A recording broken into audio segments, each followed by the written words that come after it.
Shalom almal en welkom by Mekrot. Rabbi Shapira hier. Ek hoop julle geniet hierdie Mekrot elke week. Die Mekrot hierdie week handel oor die menorah.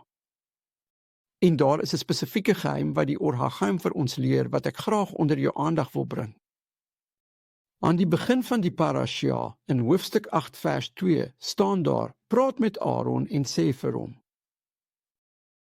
wanneer jy die lampe opstel, moet die 7 lampe lig gee aan die voorkant van die kandelaar. Die Or HaGaim leer ons dat hierdie spesifieke vers verwys na 'n gebeurtenis wat ons later in die Nuwe Testament sal ken as die volheid van die nasies. Wat bedoel ek daarmee? Jy sien, dit sê hier in die teks dat Aaron die kerse moet oplig. Die Hebreëse woordpaar alutecha beteken om iets op te lig in die rigting van die menorah.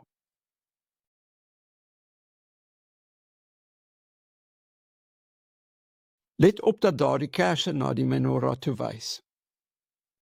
Na wie wys hulle en in watter rigting? Verstommend genoeg verduidelik Or HaGaim dat hulle na die weste toe wys. Dit, vriende, is 'n beeld van die westerse wêreld. En wie sal die een wees wat na die weste kyk? Luister na wat daar staan. Hy sê dit verwys na 'n aanduiding en 'n leidraad van die 7 kerse wat die nasies van die wêreld verteenwoordig.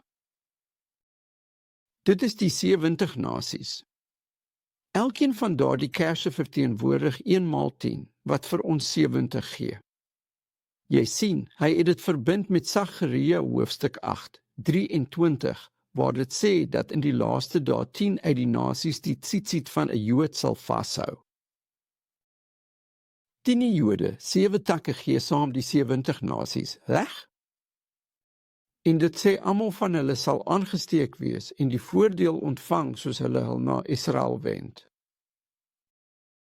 En dit is die wenk van die teks. En hy sê, dit kom ook om vir ons te leer dat die kers van Israel, in besonder in die lig van wat Israel vandag deurmaak, nie dof sal word nie. En die wat hulle na Israel wend, sal ook nie dof word nie. En dit, vriende, is die remes in die mitzwa van die aansteek van die kers. Wanneer 'n persoon die kers aansteek, doen hy dit terwyl hy na die menorah gerig is. Hy is gerig op God. Hy is gerig op Israel en hy is gerig op die Messias self. Vandag moet die nasies 'n belangrike besluit neem. Sal hulle na Israel draai en die kers na die westerse wêreld toe aansteek, of sal hulle hul rug op Sion en Jerusalem draai? Wat van jou vandag? In watter rigting steek jy jou Shabbat-kerse, jou Chanukah-kerse aan? Mag ons almal na Jerusalem toe draai, veral vandag. Am Israel Chai.